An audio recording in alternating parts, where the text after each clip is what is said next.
ہمارے معاشرے میں ایک چیز بڑی عام ہوتی جا رہی ہے. ہم روزمرہ پرنٹ اور الیکٹرانک میڈیا کے ذریعے میڈیا پر یہ دیکھتے ہیں اور پڑھتے بھی ہیں، سنتے بھی ہیں کہ ان میں ایک اشتہار ہوتا ہے جس کو آنکھ نامہ کہتے ہیں. آنکھ نامے کے ذریعے مختلف اشتہارات اخبارات میں آپ کو عموماً مل جائیں، اور اس کا مطلب یہ ہوتا ہے کہ اپنی اولاد کو، اپنے بیٹے کو، بیٹی کو یا کسی کو، اپنے جو وارث ہیں ان کو وراثت سے محروم کر دینا. یعنی والد یہ کہہ دیتا ہے، اشتہار دیتا ہے کہ میں اپنے اس بیٹے کو نافرمانی کی وجہ سے اپنی ساری جائیداد سے محروم کرتا ہوں، میرا اس سے کوئی تعلق نہیں. کیا یہ شرعاً درست ہے؟ اور دوسری جو چیز ہمیں دیکھنے میں ملتی ہے، والد جو ہے اس کے لیے اپنی ساری کی ساری اولاد برابر ہونی چاہیے. یہ نہیں، ہاں محبت کسی ایک سے زیادہ ہو سکتی ہے، لیکن ان میں برابری ضروری ہے. یہ نہیں کہ آپ کو کسی سے محبت ہے، کوئی آپ کی خاطر مدارت کر رہا ہے، آپ اس کو تو سب کچھ دے دیتے ہیں لیکن دوسری اولاد کو محروم کر دیتے ہیں. شریعت اس کی اجازت نہیں دیتی، آپ صلی اللہ علیہ وسلم کی تعلیمات اس کی اجازت نہیں دیتی. حضرت نعمان بن بشیر رضی اللہ تعالیٰ عنہ ایک صحابی رسول ہیں، وہ فرماتے ہیں کہ میرے والد مجھے لے کر رسول اللہ صلی اللہ علیہ وسلم کے پاس آئے اور آ کر کہا کہ یا رسول اللہ صلی اللہ علیہ وسلم، میں نے اپنے اس بیٹے کو ایک غلام تحفے میں دیا ہے. صحابی رسول آپ صلی اللہ علیہ وسلم کے پاس آئے اور اپنے بیٹے کو لے کر آئے، کہا کہ میں اپنے اس بیٹے کو ایک غلام تحفے میں دیتا ہوں. تو آپ صلی اللہ علیہ وسلم نے پوچھا، ارشاد فرمایا، کیا تم نے اپنے سب بیٹوں کو ایسا تحفہ دیا ہے؟ کیا فرمایا آپ نے؟ کیا تم نے اپنے سب بیٹوں کو بھی تحفہ دیا ہے ایسا؟ تو وہ فرمانے لگے کہ نہیں، میں نے اپنے سب بیٹوں کو ایسا تحفہ نہیں دیا. تو آپ صلی اللہ علیہ وسلم نے ارشاد فرمایا کہ اسے واپس لے لو، کہ یا تو سب کو دو یا پھر اس سے بھی واپس لے لو. یہ آپ صلی اللہ علیہ وسلم نے حضرت نعمان بن بشیر کے والد کو یہ فرمایا، حضرت بشیر رضی اللہ عنہ کو، کہ اپنے ساروں بیٹوں کو تحفہ دو یا پھر اس سے بھی واپس لے لو. اس حدیث سے ہمیں یہ معلوم ہو رہا ہے کہ اولاد میں برابری کرنی چاہیے. یہ نہیں کہ باپ اپنے ایک بیٹے کو نواز دے، ایک بیٹے کو سب کچھ دے دے اور باقی اولاد کو محروم کر دے. ایسی اجازت نہیں ہے، اور آپ صلی اللہ علیہ وسلم نے اس سے منع فرما دیا. اور اسی طرح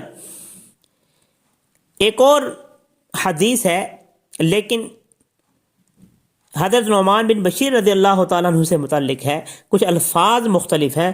تو آپ صلی اللہ علیہ وسلم نعمان بن بشیر فرماتے ہیں کہ انہوں نے کہا کہ میرے والد نے مجھے ایک تحفہ دیا، پھر وہ مجھے لے کر، کیا فرما رہے ہیں کہ میرے والد نے مجھے ایک تحفہ دیا، پھر وہ مجھے لے کر حضور اکرم صلی اللہ علیہ وسلم کی خدمت عالیہ میں حاضر ہوئے تاکہ وہ آپ صلی اللہ علیہ وسلم کو گواہ بنائے. آپ صلی اللہ علیہ وسلم نے پوچھا، کیا تم نے اپنے سب بچوں کو اسی طرح کا تحفہ دیا ہے؟ تو انہوں نے جواب دیا کہ نہیں. تو آپ صلی اللہ علیہ وسلم نے پوچھا، کیا تم ان سب سے اسی طرح کا نیک سلوک نہیں چاہتے؟ یعنی جس طرح اپنے اس بیٹے سے تم نیک سلوک کرنا چاہتے ہو کہ باقی بیٹوں سے ایسا سلوک نہیں کرنا چاہتے تم؟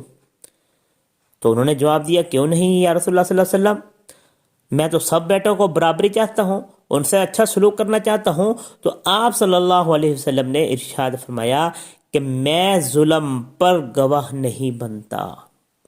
یعنی آپ صلی اللہ علیہ وسلم نے اس کو ظلم کہا کہ ایک بیٹے کو تم دے رہے ہو، باقی بیٹوں کو نہیں دے رہے، باقی اولاد کو محروم رکھ رہے ہو۔ ایک بیٹے کو آپ ایک چیز دے رہے ہیں، ایک 5 مرلے کا پلاٹ دے رہے ہیں، 1000 روپے انعام کے طور پہ دے رہے ہیں، گفٹ کے طور پہ دے رہے ہیں، تحفے کے طور پہ دے رہے ہیں، باقی بیٹوں کو محروم کر رہے ہیں۔ آپ صلی اللہ علیہ وسلم نے اس کو ظلم کہا کہ فرمایا کہ میں اس ظلم پر گواہ نہیں بنتا۔ اب آپ خود دیکھیے کہ آپ صلی اللہ علیہ وسلم نے اپنی دوسری اولاد کو محروم کرنے کو ظلم کہا۔ اپنے بیٹوں میں یکسانیت رکھو، برابری کرو، ایک جیسا سلوک کرو۔ خون وہ بھی تمہارا ہے، خون یہ بھی تمہارا ہے۔ اگر ایک بیٹے کو کچھ دینا چاہتے ہیں تو سب کو اپنے بیٹوں کو دیں، تاکہ آپ صلی اللہ علیہ وسلم کی ہم اس حدیث کے مصداق نہ بن جائے کہ اگر کوئی ایسا کرتا ہے تو وہ ظلم کرتا ہے، اور فرمایا کہ میں ظلم پر کبھی گواہ نہیں بنتا۔ اور ایک اور حدیث ہے، آپ صلی اللہ علیہ وسلم ایک مرتبہ جا رہے ہیں اور کسی نے اپنے اونٹ کو، ایک شخص سوار ہونے لگا اور اس نے اپنے اونٹ کو